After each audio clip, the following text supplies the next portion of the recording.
তোমাদেরকে তরিকা বানাতে বলেছে কে? তোমাদেরকে মাযহাব বানাতে বলেছে কে? তোমাদেরকে ভাগ হতে বলেছে কে? আরে ইসলাম এমন একটা ধর্ম যেখানে ভাগ হওয়া যায় না, যেখানে ত্যাগ করা যায় না। তাহলে তোমরা ত্যাগ করলে কেন? জবাব চাই। মুসলিমরাও অমুসলিমদের অনুসরণ করবে। শুধু তাই নয়, অনেকেই বলতে পারেন তাহলে আমরা কার অনুসরণ করব?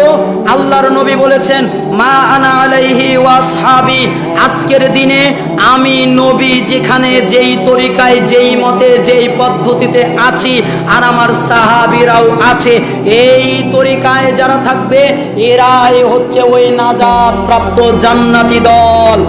আপনারা বলতে পারেন যে তাহলে আমরা যে চার তরিকা বানিয়েছি, আমরা যে চার দল বানিয়েছি, আমরা যে চারে বিভক্ত হয়েছি, আমরা কি জান্নাতি দল না? আপনাদের কথা বলতে পারি না, কারণ আল্লাহর নবী বলেছেন দল হলো একটা, সেটা আল্লাহর নবীর দল, অন্য কারো দলের কথা আল্লাহর নবী বলেননি। যদি আপনারা বলেন যে তাহলে আমরা যে বানিয়েছি এটা কি ভুল হয়েছে, আমি বলবো না, ভুল হয় নাই। আপনারা যে বানাবেন এটা আল্লাহর নবী জানতেন, এই জন্যই তো হাদিসও পাওয়া যায়। কোরআনে একটা আয়াত দেখবেন, সূরা আনআম 153 নম্বর আয়াত, আল্লাহ বলেছেন, ওয়া আন্না হাযা সিরাতিম মুস্তাকিমা ফাত্তাবিউহু ওয়া লা তাত্তাবিউস সুবুল ফাতাফাররাকা বিকুম আন সাবিলিহি। আল্লাহ তাআলা বলছেন, ওয়া আন্না হাযা সিরাতিম মুস্তাকিমা, এই যে দেখো সহজ সরল রাস্তা, এটা হলো আমার রাস্তা, ফাত্তাবিউহু, অতএব এটাকেই তোমরা আঁকড়ে ধরো, এই রাস্তারই অনুসরণ করো, ওয়া লা তাত্তাবিউস সুবুল, এই রাস্তা ছাড়া যত রাস্তা আছে একটাও তোমরা যেও না, ফাতাফাররাকা বিকুম আন সাবিলিহি, যদি তোমরা এই একটা রাস্তার পরিবর্তে অন্য কোনো রাস্তায় যাও তাহলে আমার রাস্তা থেকে, আল্লাহর রাস্তা থেকে তোমরা ছিটকে পড়ে যাবে। সূরা আনআম আয়াত 153। এই আয়াতের তাফসীর আল্লাহর নবী দুই দিন দুই ভাবে করেছেন। একদিন করেছেন যেটি আপনারা দেখবেন মিশকাতুল মাসাবি কিতাবুস সুন্নাহ অধ্যায়, আল্লাহর নবী সাল্লাল্লাহু আলাইহি সাল্লাম এই আয়াতের তাফসীর করতে গিয়ে তিনি বলছেন, একদিন একটা রেখা টানলেন, এইভাবে একটা রেখা টানার পরে ডানে দিলেন অনেকগুলা, বামে দিলেন অনেকগুলা, রেখা টানার পরে আল্লাহর নবী সাল্লাল্লাহু আলাইহি সাল্লাম বললেন, এই যে সোজা সরল একটা রাস্তা দেখছো, এটা হলো সাবিলিল্লাহ, আল্লাহর রাস্তা। এর ডানে বামে যত রাস্তা দেখছো এগুলো শয়তানের রাস্তা, এগুলোর প্রত্যেকের মাথায় এক একটা শয়তান বসে আছে। যদি তোমরা এই সোজা রাস্তা ছেড়ে এর কোনো রাস্তায় যাও তাহলে তোমরা শয়তানের রাস্তায় যাবে, তোমরা সাবিল থেকে দূরে সরে যাবে। এই হাদিস প্রমাণ করে রাস্তা অনেক হবে, আল্লাহর নবীর রাস্তা জান্নাতি একটা হবে। আপনারা বলতে পারেন তাহলে চার তরিকা হলো কেন? এই দলিল আছে ইবনে মাজাহ হলেন আরবি কিতাব 11 নম্বর হাদিস, বাব ইত্তিবাই সুন্নাহ আলা রাসূলিল্লাহ সাল্লাল্লাহু আলাইহি সাল্লাম, রাসূলুল্লাহ সাল্লাল্লাহু আলাইহি সাল্লামের সুন্নাত অনুসরণ করা অধ্যায়, কিতাবুল মুকাদ্দিমা ভূমিকা পর্ব অধ্যায় নাম্বার 1, একেবারে এই অধ্যায়ের শেষের হাদিস, হাদিস নাম্বার 11।